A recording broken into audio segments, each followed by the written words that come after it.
Pulis nga na destino sa EOD-K9 na sikop human, gireklamo sa usa ka 16 anyos nga daligita nga taga Cogon, Naga City nga miamong-among kaniya.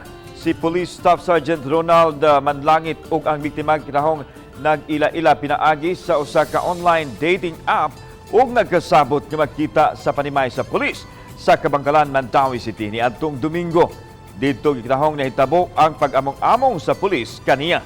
Gagahapon, ipasaka nagkasong rape in relation to child abuse ang naasing pulis. Samtang kaganinang udtog, ipasaka na usab ang kasong kalapasan sa Comelec Ganban, human ginahong nagsibilyan kini og may dalang armas dihang nasikop sa mga sakop sa kasuntingan pulis. Sa pagkutlo nining balita parihong wa pa kakuhai og habig ang suspek nga pulis ug ang biktima. Basta sakit sa siguro basta makalapas ka sa itong balaod, pwede rin polis ka o makabaro ka na ito. Atong i-prove lang lo.